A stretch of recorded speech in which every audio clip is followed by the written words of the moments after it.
Pois bem, moçada, vamos começar nossa aula na segunda aula de escolas literárias. Vamos ao quadro? Pois bem, como eu estava explicando para vocês, olha, daqui até aqui acontece o trovadorismo. No trovadorismo nós estávamos em plena Idade Média, ok? E na Idade Média, tudo girava em torno dessa palavra aqui, ó, teocentrismo. Teocentrismo.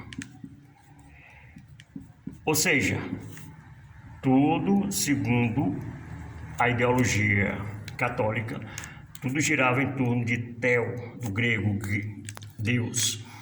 Tudo que acontecia no mundo girava em torno de Deus. Era a teoria teocêntrica, que vigorou até aqui, ok? Esses dois movimentos seguintes, 1434 até 1527, de 1527 até 1580, aconteceram dois movimentos, humanismo e classicismo, em que as ideias mudaram. Aqui, as ideias religiosas começaram a perder força. E aqui o homem, o ser humano, começava a ser o centro de todas as coisas. E surge uma nova teoria chamada, vejam, de antropocentrismo. E o que era isso? Era o seguinte: antropo, do grego, homem.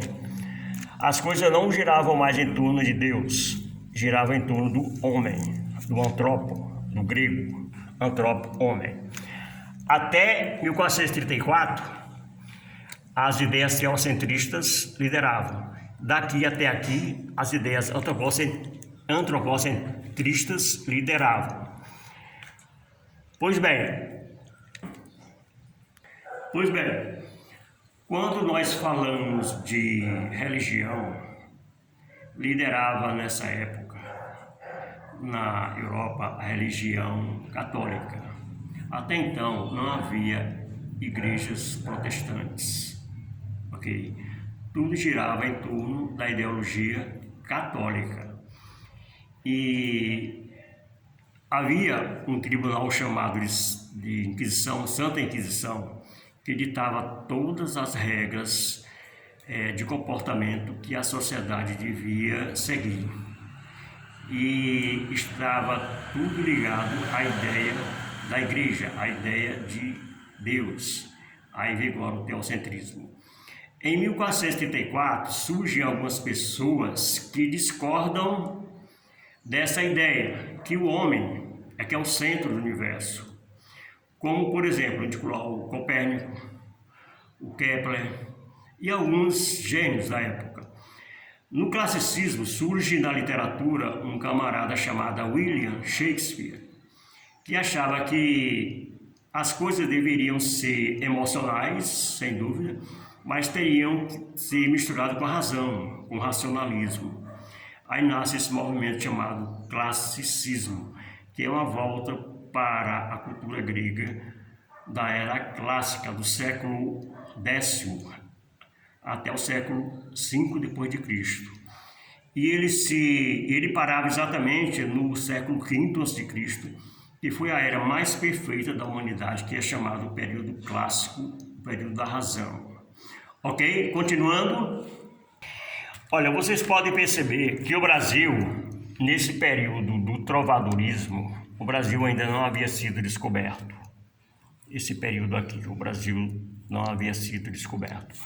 O Brasil foi descoberto em 1500. Então a nossa literatura começa de 1500 para cá. Pois bem, o que acontece depois do classicismo? As ideias do classicismo vão caindo. Por que vão caindo? Porque vão entrando em decadência. Prestem bem atenção. Pois bem, moçada, por essa época, 1520 mais ou menos, 1515 por aí mais ou menos, até 1530, vamos pegar esse período, 1515 e 1530. A Igreja Católica praticamente mandava em tudo, ok? Vejam como era a pirâmide social da época. Imagine que aqui era a pirâmide social da época do trovadorismo. Aqui é a nossa pirâmide social de hoje. Aqui nesse topinho, 5% da população, esses 5% que mandava do mundo, era o clero, ou seja, a Igreja Católica. Aqui nesse meio aqui ficava 25% do nobre, a nobreza, que é hoje a nossa classe média. E aqui 70% ficava nós, o vassalo, a peãozada, ficava aqui. Hoje em dia a mesma coisa, 5% é a chamada classe A, classe média alta. Aqui 25% é a nossa classe média, ok?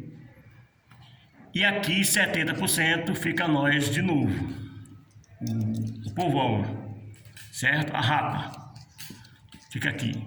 Então vejam que a pirâmide daqui para aqui, da Idade Média para cá, não mudou quase nada. Aqui só mudou o clero, nesse topinho aqui, para a classe alta. Continua tudo a mesma coisa. Pois bem, moçada, veja, como eu lhes falei, de 1515 a 1530, houve uma verdadeira revolução na Igreja Católica. Havia um sujeito chamado Martinho Lutero. Ele era um padre católico que fazia parte da cúpula da Igreja Católica. E ele, muito insatisfeito com a igreja, com a sua igreja, principalmente porque na hora de dividir a pizza, ele sempre ficava de fora.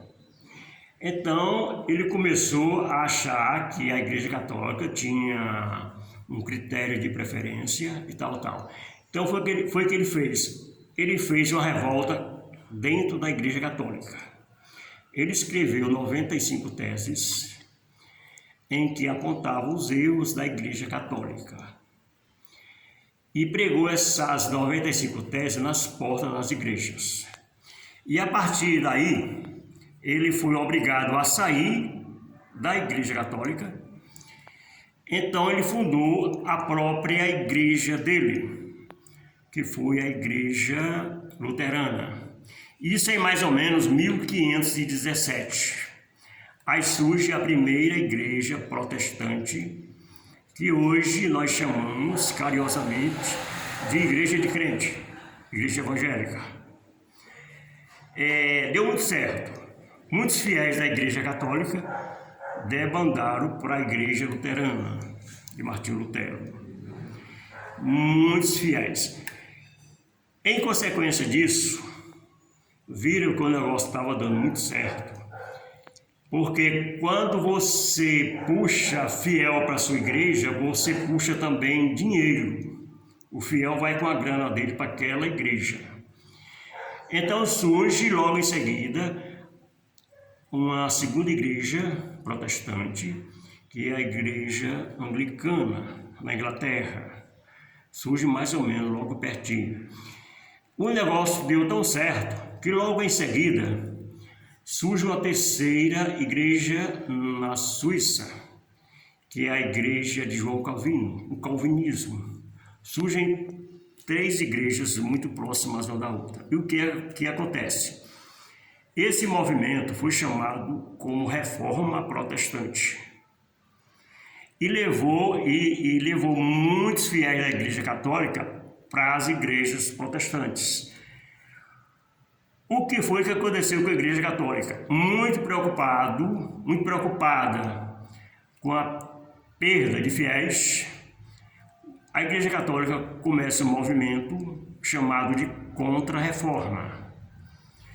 E com a tentativa de levar os fiéis de volta para a Igreja Católica, porque a Igreja Católica tinha perdido muito fiel e muito dinheiro. E nessa bagunça toda, minha gente, a humanidade ficou confusa. E nessa bagunça toda, nasce um novo movimento literário, que vai se chamar de Barroco. O Barroco surge nessas circunstâncias. Por isso que no Barroco tudo é contraditório. Eles tentam unir o teocentrismo com o antropocentrismo, as coisas divinas com as coisas terrenas, o claro e o escuro, ok? Sempre contradições. É uma escola totalmente cheia de antíteses. A figura que mais prevalece aqui é a antítese. Pois bem, no Brasil, de 1500 a 1601, como não houve trovadorismo, e daqui até aqui o Brasil ainda não tinha uma população europeizada para fazer uma literatura, aconteceu a chamada literatura de informação, que era a literatura, veja, que era a literatura de pessoas que vinham para o Brasil, escreviam sobre o Brasil, sobre a terra, sobre o povo e voltavam para a Europa.